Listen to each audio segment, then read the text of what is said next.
मंच पर बैठे हुए अन्य कॉमरेड्स,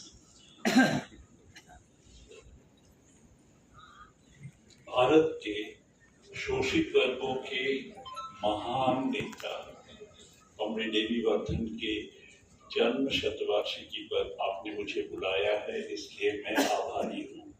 जैसे कॉमरेड राजा ने कहा, मैं कॉमरेड वर्धन को अच्छी तरह से जानता था। उनके साथ बहुत सारी चीज़ों पर मेरी आलोचना डिस्कशन हुआ करते थे। और विशेषकर मुझे याद है, मेरे पिताजी भारत में कम्युनिस्ट पार्टी के एक बहुत अर्ली मेंबर थे। 1936 में उन्होंने ज्वाइन किया था और उड़ीसा प्रांत में he was among the very first communists। Orissa में कम्युनिस्ट पार्टी का स्थापन 1936 में हुआ था और 1939 तक पार्टी बहुत जोरों से आगे बढ़ी थी।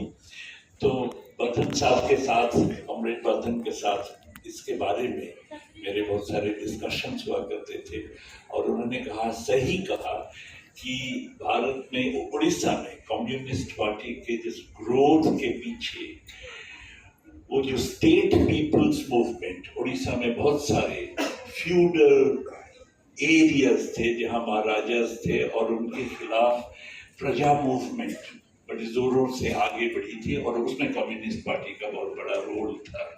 कई सारे ऐसे मूवमेंट भारत में काफी प्रसिद्ध हुए थे, रणपुर वगैरह। तो इसीलिए कम्युनिस्ट पार्टी उड़ीसा में बहुत जोरों से, उस जमाने में बहुत जोरों से आगे बढ़ी थी। इसके बारे में कॉमरेड वर्धन ने जो मुझे कहा, उसका मुझे याद है और बिल्कुल सही कहा उन्होंने, उससे मैंने बहुत कुछ सीखा। आज मैं जो कहने जा रहा हूँ वो ये न्यू लिबरल, नया उदारवादी जो आजकल नीति है, इसमें वर्किंग क्लास का क्या रोल है, वर्किंग क्लास के ऊपर इसका क्या प्रभाव है, इसके बारे में मैं कुछ कहना चाहता हूँ। अमेरिका के जाने माने इकोनॉमिस्ट, अर्थशास्त्री जोसेफ स्टिग्लिट्ज, जिनको एक नोबेल प्राइज भी मिला है, उन्होंने एक कैलकुलेशन किया। कैलकुलेशन के मुताबिक 1968 और 2011 के बीच में उन्होंने पूछा कि मजदूरों को कितना, उनका जो मजदूरी कितने जोरों से बढ़ी थी। और फिर उन्होंने कहा कि जो चीजों के भाव हैं कितने जोरों से वो बढ़े थे। उन्होंने देखा कि जितने जोरों से मजदूरी बढ़ी थी, भाव उनसे कई ज्यादा जोरों से 1968 और 2011 के अंदर बढ़े थे। यानी कि 2011 में अमेरिका के एवरेज मेल वर्कर, उनका रियल वेज 1968 से कम था। This is an amazing conclusion. और ये अमेरिका के बारे में उन्होंने कहा, जो कि दुनिया के सबसे बड़ा कैपिटलिस्ट पूंजीवादी देश है। लेकिन ये दिखाता है, ये एक एग्जाम्पल है, ये दिखाता है कि इस पीरियड में, इस दौरान श्रमिक वर्ग के ऊपर एक बहुत बड़ा आक्रमण हुआ है। यानी कि ये जो पूरा नया उदारवाद की नीति, ये नीति श्रमिक वर्ग के ऊपर एक बहुत बड़ा अटैक है और इस अटैक में श्रमिक वर्ग को कमजोर करना न्यूलिबरल रेजिम का उद्देश्य है और इसमें काफी हद तक सफल भी हुआ है। मैं आपको इसके 3 कारण बताऊंगा क्यों न्यूलिबरल पीरियड में श्रमिक वर्ग को कमजोर किया जाता है। कमजोर करना तो उनका उद्देश्य है, लेकिन कैसे वो कमजोरी बढ़ती है।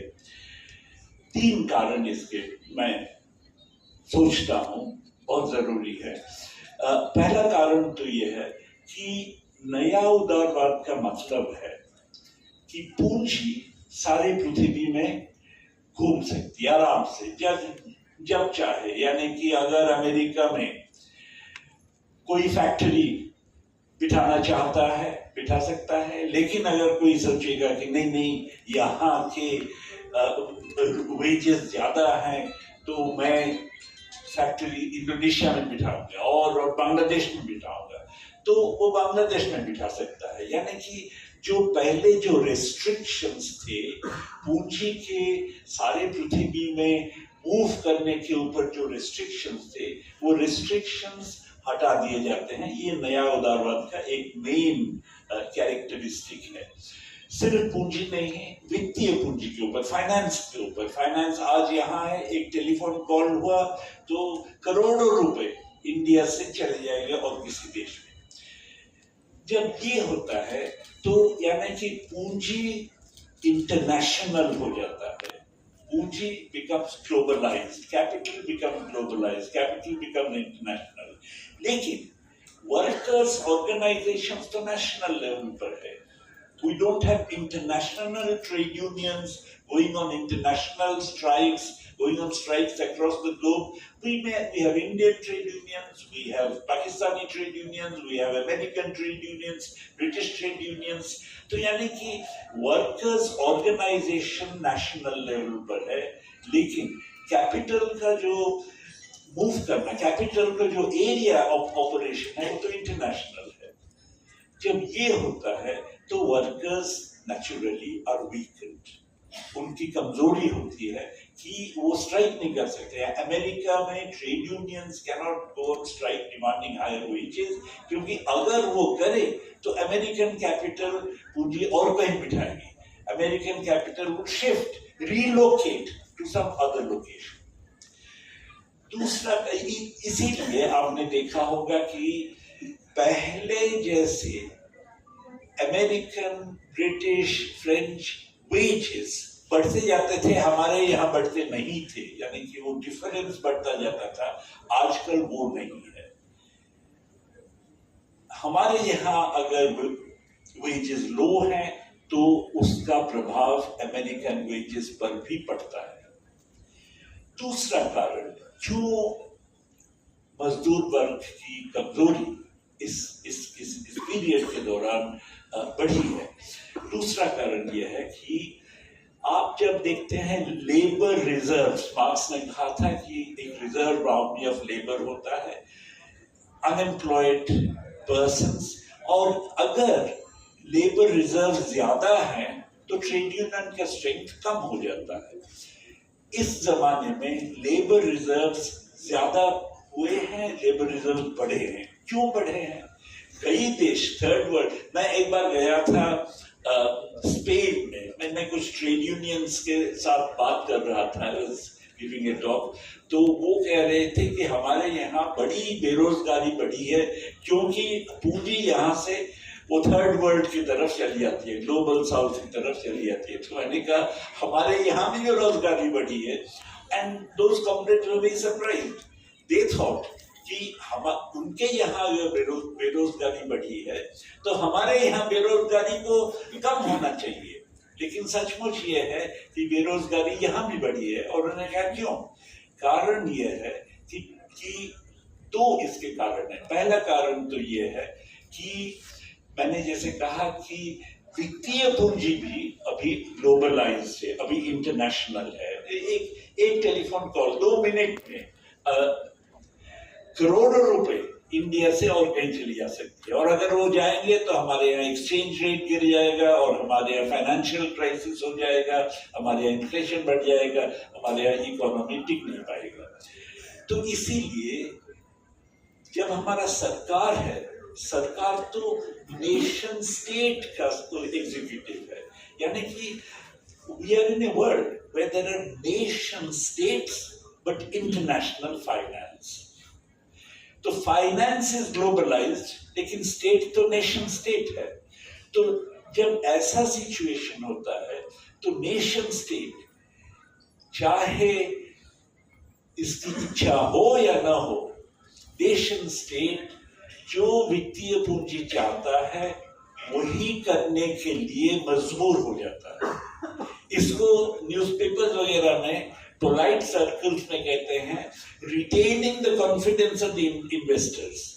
Retaining the confidence of the investors basically means that the nation state must kowtow to the whims and caprices of international capital. Now, among these, of course, is the following. After independence, जब हमारे independent post colonial state जब हमने तैयार किया, post colonial state ने जो पेटी production, peasant agriculture, जो छोटे मोटे प्रोड्यूसर्स हैं, I'm not talking only about the capital producers, छोटे मोटे प्रोड्यूसर्स हैं, उनको कई तरह से सपोर्ट किया था। जैसे आप जानते हैं हैंडलूम्स के लिए एक रिजर्वेशन था, कोटा। पेजेंट एग्रीकल्चर के लिए एक सब्सिडी था, इनपुट सब्सिडी था।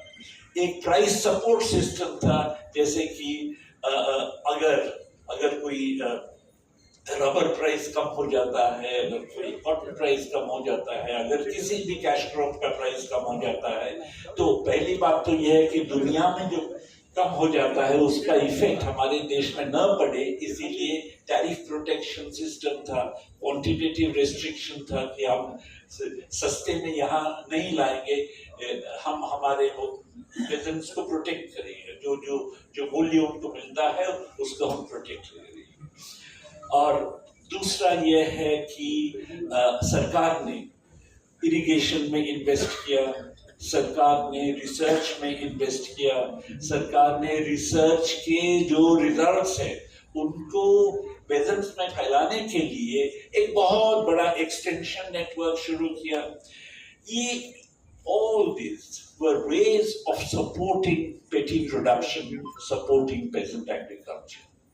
लेकिन during neoliberalism, when the government has to kowtow to the demands of international capital does not want the petty production sector to be supported.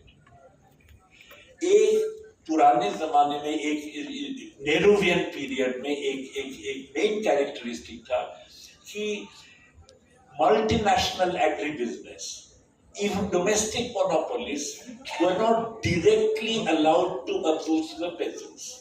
The state interposed itself. यानी कि peasants और monopolies के बीच state interposed itself, state खड़ा हुआ था। लेकिन हो जाता है, आजकल आप जानते हैं एग्री बिजनेस peasants के साथ directly डील करती है।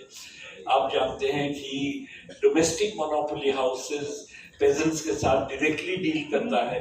तो इसका ये मतलब है कि पेजेंट्स को जो सपोर्ट पहले मिलता था वो आजकल नहीं मिलता है, और वो पेटी प्रोड्यूसर्स को भी जो सपोर्ट मिलता था, यानी कि क्राफ्ट्समैन, फिशरमैन, आर्टिजन्स वगैरह को जो स्टेट की तरफ से सपोर्ट मिलता था वो सपोर्ट आजकल नहीं मिलता है। उसके साथ साथ एक और चीज यह है कि privatisation of health care and education, privatisation of health care and education की वजह से यू फाइंड कि इनके प्राइसेस, इनके कॉस्ट बहुत बढ़ गए हैं। इसीलिए cost of living of the pageantry has gone up. Not just the cost of production, but cost of living of the peasantry has actually gone up quite dramatically.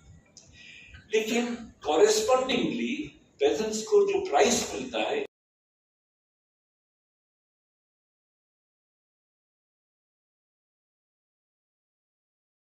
is in a crisis. इसका एक fallout, एक result है, of course we all know, the large number of peasant suicides. जो किसान खुदकुशी करते हैं, इतनी तादाद में खुदकुशी करते हैं, उसका एक कारण यही है कि peasant agriculture is no longer viable. उसका दूसरा इफेक्ट यह है कि कई सारे peasants, कई सारे किसान शहर में जाते हैं क्योंकि खेती से उनका तो खेती से इनकम सफिशिएंट नहीं है, तो वो शहर में जाते हैं और नौकरी ढूंढते हैं। तो इसीलिए जो लेबर रिजर्व्स हैं, वो लेबर रिजर्व्स को और बढ़ाया जाता है, क्योंकि किसान शहर में जाके नौकरी के लिए कोशिश करते हैं। 1991 और 2011 के बीच आप अगर सेंसस के कंपैरिजन करेंगे, दो सेंसस को कंपेयर करेंगे, सेंसस में एग्रीकल्चरल पॉपुलेशन को दो हिस्सों में डिवाइड किया जाता है। एक है एग्रीकल्चरल लेबरर्स, दूसरा है कल्टीवेटर्स। कल्टीवेटर्स की संख्या 11 मिलियन कम है, यानी कि 1.1 करोड़। तो 2011 में there are 1.1 crore less cultivators compared to 1991. कुछ शायद लेबरर्स बन गए हैं, लेकिन बाकी शहर में चले गए हैं इन सर्च ऑफ जॉब्स। तो labour reserves, the people looking for jobs, जो जॉब्स ढूंढ रहे हैं, उनकी तादाद बहुत जोरों से बढ़ रही है। एक तो है natural rate of growth of workforce, और दूसरा है कि डिस्प्लेस्ड पेटी प्रोड्यूसर्स। उसी वक्त लेकिन number of jobs created has gone down lately. क्यों? क्योंकि अगर कंपटीशन बिटवीन कंट्रीज बढ़ जाता है, क्योंकि अब मैंने कहा कि नए उदारवाद की नीति में capital is free to flow around, commodities are also free to flow around across countries. आप टैरिफ प्रोटेक्शन ज्यादा नहीं कर सकते हैं, थोड़ा बहुत कर सकते हैं, लेकिन जितना पहले हुआ था उतना आप नहीं कर सकते हैं। क्वांटिटेटिव रिस्ट्रिक्शन तो कर ही नहीं सकते हैं। तो इसीलिए there is a freer flow of goods across country borders. जब ये होता है तो कंट्रीज में कंपटीशन बढ़ जाता है। अगर बढ़ जाता है तो हमारे यहाँ technology has to be updated, क्योंकि अगर हम टेक्नोलॉजी अपडेट नहीं करेंगे तो फिर वो चाइना से गुड्स आके हमें आउट कम्पीट करेंगे, दूसरे देशों में गुड्स आके हमें आउट कम्पीट करेंगे। इसलिए among all countries technological progress का जो स्पीड है वो स्पीड बढ़ जाता है। A technological progress typically means the labor productivity का ग्रोथ बढ़ जाता है। अगर हमारे यहाँ लोग कहते हैं कि बड़ा जीडीपी ग्रोथ बढ़ रहा है, बड़ा इंडिया 5 ट्रिलियन वगैरह वगैरह इकोनॉमी बढ़ने वाला है, लेकिन जब जीडीपी ग्रोथ बढ़ रहा है उसके साथ साथ लेबर प्रोडक्टिविटी ग्रोथ इतने जोर से बढ़ रहा है कि employment growth natural growth of workforce से भी कम है। यानी कि अगर हमारे यहाँ पॉपुलेशन 2% के रेट से बढ़ रहा है, अगर हमारे यहाँ वर्कफोर्स ग्रोथ 1% के रेट से बढ़ रहा है, एम्प्लॉयमेंट ग्रोथ इज ओनली 1%। तो जितना natural rate of growth of population है उसको भी आप एब्जॉर्ब नहीं कर सकते, और जो डिस्प्लेस्ड पेजेंट्स एंड पेटी प्रोड्यूसर शहर में जा रहे हैं उनको भी एब्जॉर्ब नहीं कर सकते हैं। लेकिन ऑफ कोर्स हमारे यहाँ एक कैटेगरी फुल्ली एम्प्लॉयड, एक कैटेगरी फुल्ली अनएम्प्लॉयड, ऐसा तो नहीं है। ऐसा है कि हमारे यहाँ लोग वर्क जो जॉब रैशनिंग होता है, तो किसी को 4 दिन काम मिलते हैं, 2 दिन नहीं मिलते। लेकिन जब अनएम्प्लॉयमेंट बढ़ता है, यानी कि 3 दिन काम मिलते हैं, 3 दिन नहीं मिलते हैं, 2 दिन काम मिलता है लेकिन 4 दिन नहीं मिलता है। तो इसीलिए it is not as if the fully unemployed their numbers increase, but unemployment in the sense of the number of hours of work that a person seeking work actually gets, that tends to increase. जब ये होता है तो naturally the bargaining strength of even the employed workforce, जिनको employment मिली है, उनका भी बार्गेनिंग स्ट्रेंथ कम हो जाता है। They trade unions get weaken because of that. तीसरा कारण है प्राइवेटाइजेशन। प्राइवेटाइजेशन हमेशा वीकन्स वर्कर्स ऑर्गेनाइजेशन। अमेरिका में unionized workers as a proportion of total workers in the private sector is only 7%. यानी कि प्राइवेट सेक्टर में सिर्फ 7% of the workers are unionised, लेकिन पब्लिक सेक्टर में द प्रोपोर्शन इज 33%. तो आप जब पब्लिक सेक्टर यूनिट्स को प्राइवेटाइज करते हैं तो आप implicitly you are launching an attack on trade unions, on workers. तो इन सब कारणों की वजह से हम देखते हैं कि the strength of the working class has come down greatly during the period of neoliberalism. Now this has a very important implication. जब वर्कर्स का स्ट्रेंथ कम हो जाता है तो वेजेस का बढ़ना बंद हो जाता है. हमारे यहाँ तो वेजेस हमेशा मोर और लेस वो सबसिस्टेंस लेवल पे ही टिके हुए हैं. अमेरिका में भी वही हाल है, दूसरे देशों में भी वही हाल है. अब मैं ये नहीं कह रहा हूं कि वो सबसिस्टेंस लेवल पर है, लेकिन वहां भी वेजेस नहीं बढ़ रहे हैं. तो हर जगह आप अगर दुनिया में देखेंगे, हर जगह, in fact only country where wages are rising is China, और वहां वेजेस बढ़ रहे हैं because the government administers the wages. But दुनिया के हर जगह वेजेस नहीं बढ़ रहे हैं. लेकिन अगर वेजेस नहीं बढ़ रहे हैं, लेबर प्रोडक्टिविटी तो बड़े जोरों से बढ़ रहे हैं. अगर लेबर प्रोडक्टिविटी बढ़ रहा है और वेजेस नहीं बढ़ रहे हैं, यानी कि जिसको हम कहते हैं सरप्लस, मार्क्स ने जिसको कहा था सरप्लस वैल्यू, उसका share of surplus in output that increases. इसके दो कॉन्सिक्वेंस है. पहला कॉन्सिक्वेंस तो यह है कि इनइक्वालिटी increases dramatically. एक जनाब है फ्रांस में पिकेटी, उनके यहाँ एक पूरा बड़ा टीम है, उन्होंने एस्टिमेट करना शुरू किया हर एक देश में इनइक्वालिटी कितना है. इंडिया के बारे में उन्होंने कहा, वो इनकम टैक्स डेटा से एस्टिमेट करते हैं. इंडिया में इनकम टैक्स 1922 को लगाया गया था, और वो कहते हैं कि 1922 से लेकर आज तक proportion of national income going to the top 1% of the population, 1%, आज जितना है पिछले 100 सालों में उतना नहीं था.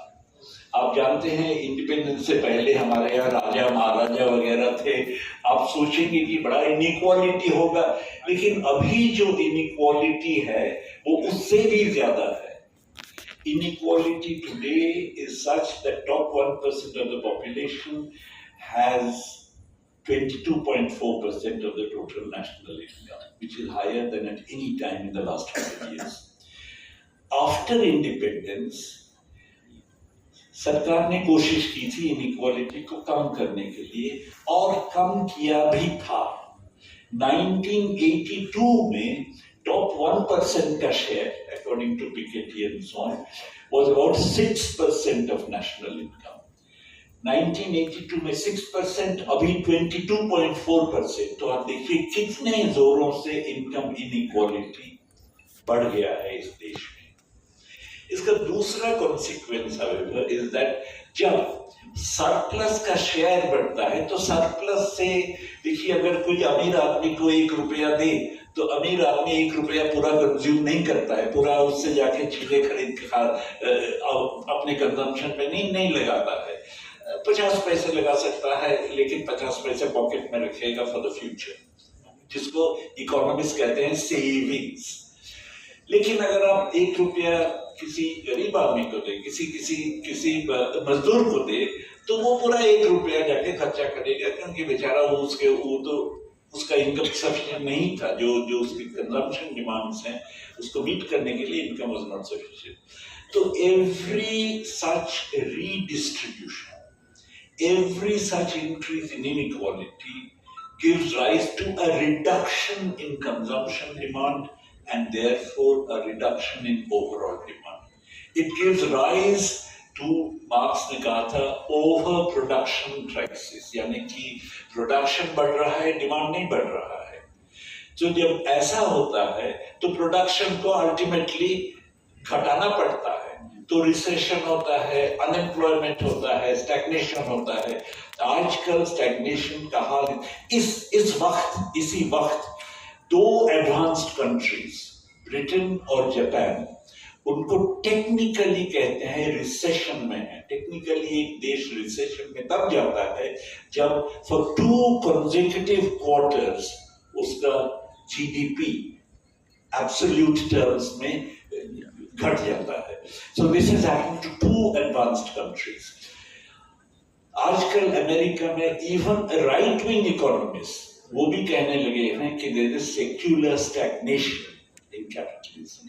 तो ये this is the crisis in which capitalism is caught, and one effect of this crisis is an enormous increase in unemployment everywhere. जब अनएम्प्लॉयमेंट बढ़ता है और नेचुरली मोनोपोली कैपिटल, जब अनएम्प्लॉयमेंट बढ़ता है मोनोपोली कैपिटल का हेजेमनी जो उनका दबाव है, उस दबाव को एक चैलेंज, एक थ्रेट हो सकता है, ये डर उनके मन में पैदा होता है। इसीलिए जब अनएम्प्लॉयमेंट बढ़ता है, जब क्राइसिस होता है, monopoly capital reaches N alliance with neo fascist elements. This is happening all over the world. आप देखिए ब्राजील में, अर्जेंटीना में, इंडिया में, टर्की में, पोलैंड में, हंगरी में, जर्मनी में, फ्रांस में, ब्रिटेन में, अमेरिका में, हर जगह there is an upsurge of new fascism. इस न्यू फैशिज्म के कई सारे कैरेक्टरिस्टिक्स हैं। पहला, न्यू फैशिज्म, हम लाइटली इस वर्ड को यूज नहीं करना चाहिए। New fascism doesn't mean any authoritarianism. New fascism के कुछ कैरेक्टरिस्टिक्स है। पहला कैरेक्टरिस्टिक तो है कि very close relationship with monopoly capital, जो हमारे देश में हम देख सकते हैं। सेकेंड फीचर है कि of course the use of state repression against dissidents, against political opponents and so on. Third feature है not just use of state repression, use of street thugs with loyalty to the ruling or the dominant kind of entity, the dominant neo-fascist entity.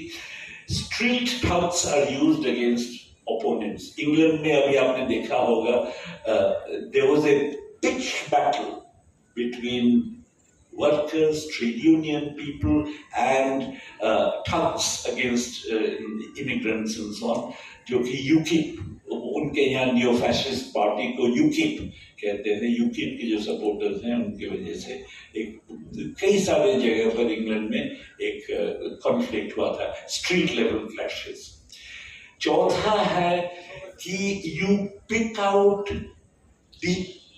some particular minority group, Musalman, Mexican, immigrant, Chinese, you pick up some minority group and portray it as the villain, as the other.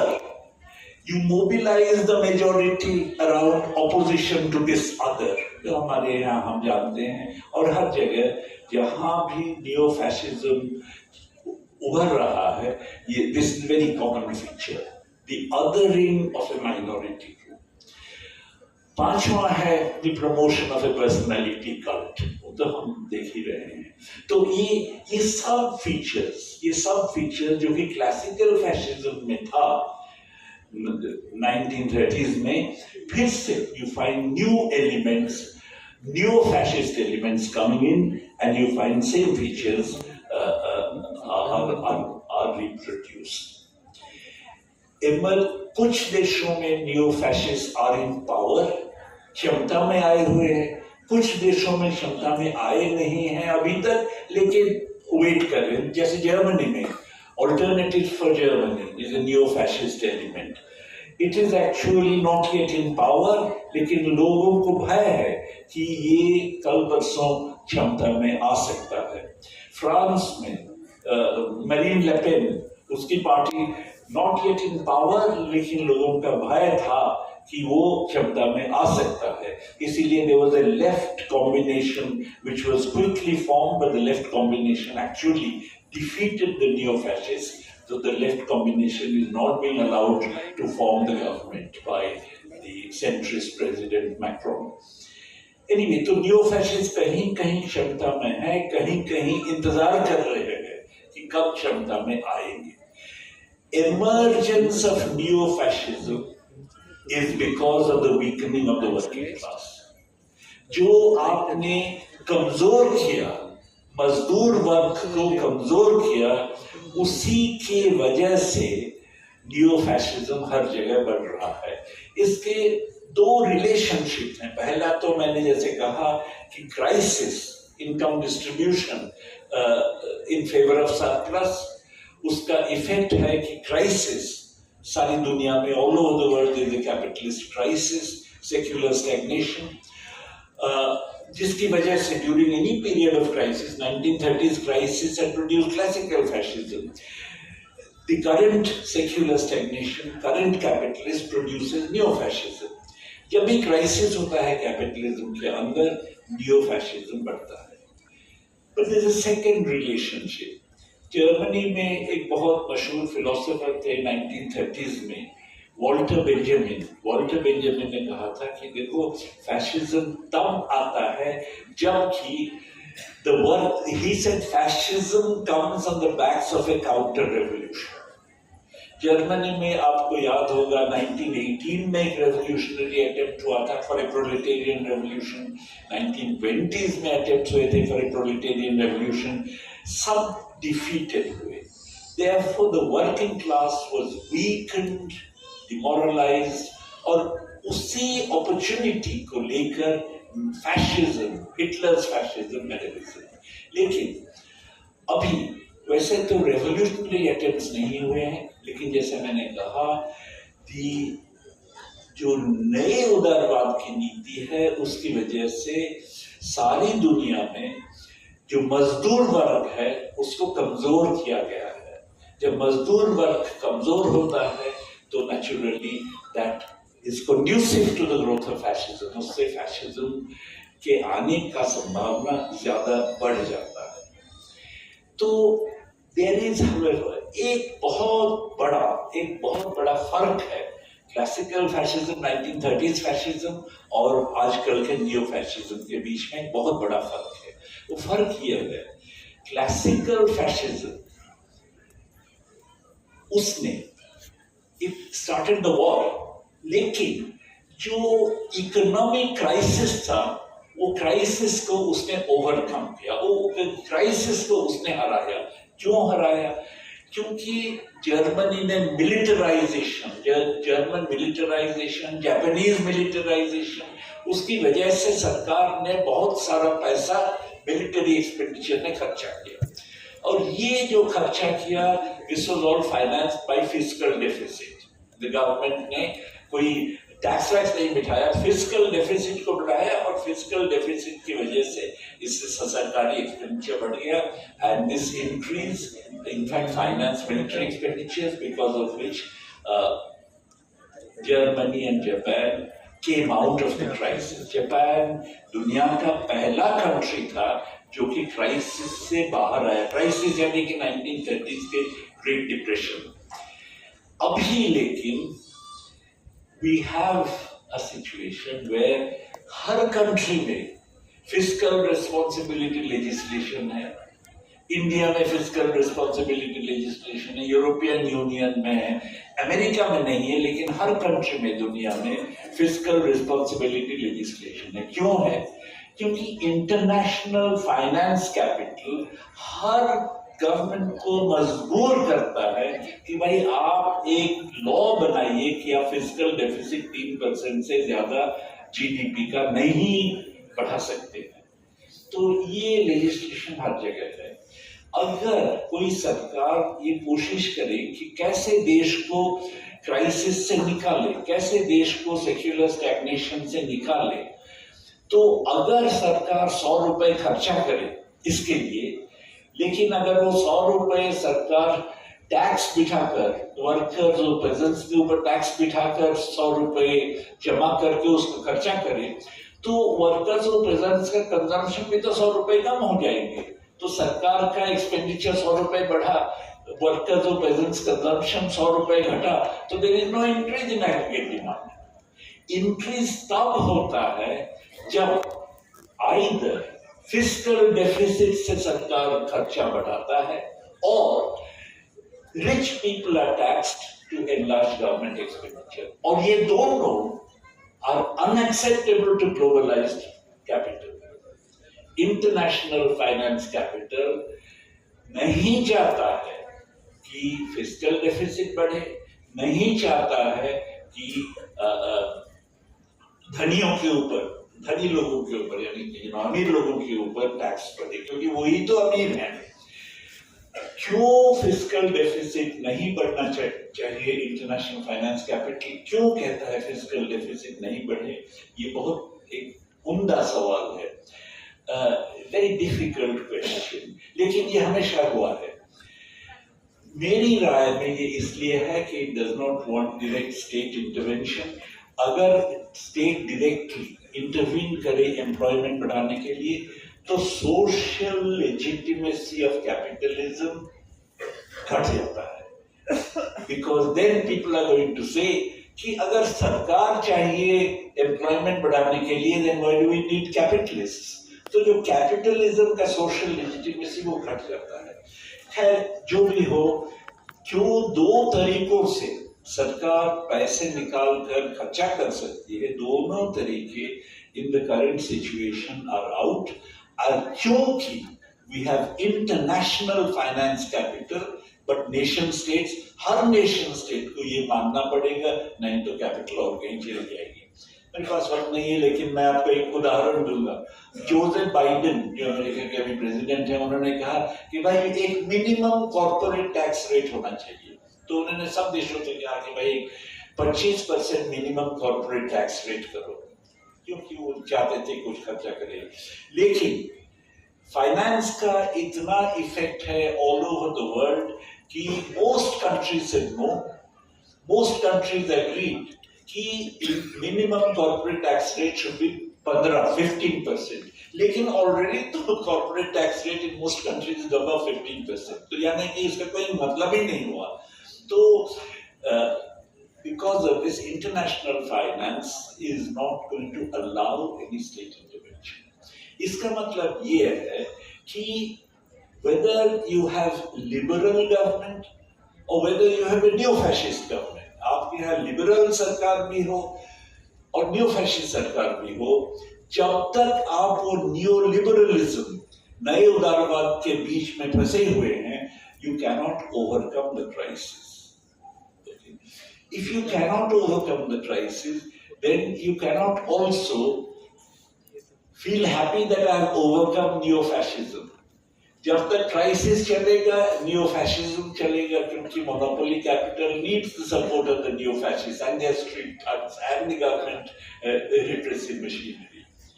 तो therefore, देखिए Trump हार गए थे, लेकिन Trump अब फिर से election लड़ने लगे हैं और काफी वोट मिलेंगे, जीते या नहीं जीते काफी वोट मिलेंगे।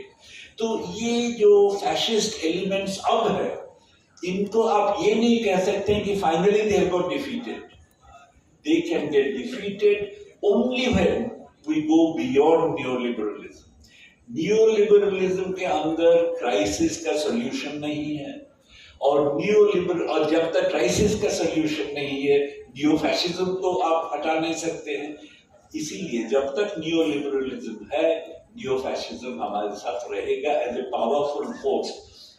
कुछ वक्त क्षमता में रहेंगे, कुछ वक्त बाहर भी जा सकते हैं, और अगर बाहर भी गए क्षमता में वापस भी आ सकते हैं। तो इसीलिए ये जरूरी है, मजदूर वर्ग को अभी एक बड़ा हिस्टोरिक रिस्पॉन्सिबिलिटी मजदूर वर्ग के ऊपर आया है हर देश में, दुनिया भर में, namely that they have to defeat neo-fascism by taking the lead in building alliances with other classes who may be not just with workers and petty producers, but even middle class intellectuals and so on, whoever is oppressed by the fascist elements, which basically means most people other than monopoly capital and its hangers on, it is therefore opens up the possibility the working class Mazdoor Varg can really collect all these people around an alternative agenda, जो कि neo liberalism से हमें बाहर निकाल सके और जो neo fascism को जो हम डिफीट करेंगे तो वो that can become a permanent defeat. तो इसके लिए you require an alternative agenda. Last point I want to make is that this alternative agenda, आजकल बहुत लोग कहते हैं कि basic minimum income, transfers to workers and so on, उससे काम नहीं चलेगा, और ट्रांसफर्स टू द पुअर, उससे काम नहीं चलेगा। क्यों नहीं चलेगा? आप अगर किसी को 100 रुपए दे कि भाई अपने बेटे को पढ़ाओ, बेटी को पढ़ाओ, लेकिन अगर कोई स्कूल नहीं है तो कहाँ पढ़ाएगा? आप अगर किसी को रुपए दे लेकिन हॉस्पिटल नहीं है तो वो हेल्थ केयर कहाँ से करेगा? तो इसीलिए इट इज वेरी इंपॉर्टेंट कि ये ट्रांसफर से काम नहीं चलेगा। और ये ट्रांसफर भी आज आप दे रहे हैं, कल आप नहीं देंगे, क्योंकि कल फिजिकल सिचुएशन टाइट हो गया है, इस ट्रांसफर से नहीं होगा। मैं कहूँगा, this is my personal view, कि जैसे हम लोग फंडामेंटल पॉलिटिकल राइट्स हैं, कॉन्स्टिट्यूशन में हमारा लिखा हुआ है, उसको बीजेपी सरकार घटा रही है, लेकिन तब there is fundamental political rights in the constitution, constitutionally guaranteed, justiciable, universal, fundamental political rights. Like that, we should have justiciable, constitutionally guaranteed, universal, fundamental economic rights. Now, those economic rights, मैंने 5 economic rights ये हैं जिसके ऊपर मैंने calculate किया है। 5 अगर right आप लेंगे, right to food, right to employment, and failing employment पूरा वेज देना पड़ेगा। अगर आप किसी को एम्प्लॉयमेंट नहीं दे सकते हैं, पूरा वेज देना पड़ेगा। Right to educate, free publicly provided quality education, universal, free publicly provided quality health care through a national health service, or a living old age pension, non-contributory, and disability benefits. आप ये just 5 लेंगे, इन 5 के ऊपर तकरीबन जितना हम अभी खर्चा कर रहे हैं उसके ऊपर 10% ऑफ जीडीपी एक्स्ट्रा हमें खर्चा करना पड़ेगा। और ये 10% जीडीपी अगर आप खर्चा करेंगे तो उसके लिए पूरा 10% सरकार को टैक्स से निकालना जरूरी नहीं है, क्योंकि वो इकोनॉमिक्स में एक थियरी है मल्टीप्लायर। आपने अगर 100 रुपए खर्चा किया, उससे इनकम जनरेटेड हुआ, और वो इनकम से कुछ तो टैक्स वैसे ही आपके पास आ जाते हैं। तो इसीलिए इफ यू स्पेंड 10%, उसके लिए आपको अबाउट 6.6% एक्स्ट्रा रेवेन्यू जनरेट करना पड़ेगा। 6.6% आप सिर्फ 2 टैक्सेस से निकाल सकते हैं, levied only on the top 1% of the population. एक है 2% wealth tax, 2% wealth tax levied on top 1% of the population, और दूसरा है 1/3 inheritance tax, again on the top 1% of the population. Top 1% of the population के लोग अगर अपना property देना चाहते हैं अपने बेटों में और अपने रिश्तेदारों में, तो on every such bequeathing you have to have 1/3 taxation। मैं एक लास्ट पॉइंट कहना चाहता हूँ, ये जो इनहेरिटेड इंडिया में नहीं है, अमेजिंग, ये जो इनहेरिटेंस टैक्स है, philosophy of capitalism, those who are defenders of capitalism, वो भी कहते हैं inheritance tax is justified। क्यों? वो कहते हैं कि भाई why do capitalists get a category called in profits, category of income? Marks ने कहा था exploitation, वो कहते हैं नहीं, we don't agree with exploitation, they get profit because they have some special quality, उनके पास कोई स्पेशल क्वालिटी है। कोई कहता है वो बड़े एंटरप्रेन्योरियल है, कोई कहता है वो बड़ी इनोवेटिव है, वगैरह वगैरह। सपोज हम मान लें अगर मान ले कि उनके पास कोई स्पेशल क्वालिटी है, लेकिन उनके बच्चों के पास तो स्पेशल क्वालिटी दिखाना पड़ेगा before they can get that income. तो इसीलिए inheritance is not a part of the philosophy of the capitalist system, which is why advanced countries, Japan में 40% inheritance tax है, while हमारे यहाँ मैं तो कह रहा हूँ only 1/3 inheritance tax, and that too only in the top 1% of the population। अगर हम इतना भी करें तो फिर हम इंडिया को we can convert it into a welfare state, जिससे not only would it be the case कि इससे लोगों को फायदा होगा, and the notion of citizenship would get some real strength, but additionally we shall also overcome the crisis। लेकिन अगर हम ये करना चाहें तो इसके खिलाफ domestic monopoly capital, international finance capital and imperialism that stands behind international finance capital, ये सभी oppose करेंगे। लेकिन हमारे यहाँ अगर हम if we want to carry the people's interest forward, there is no alternative।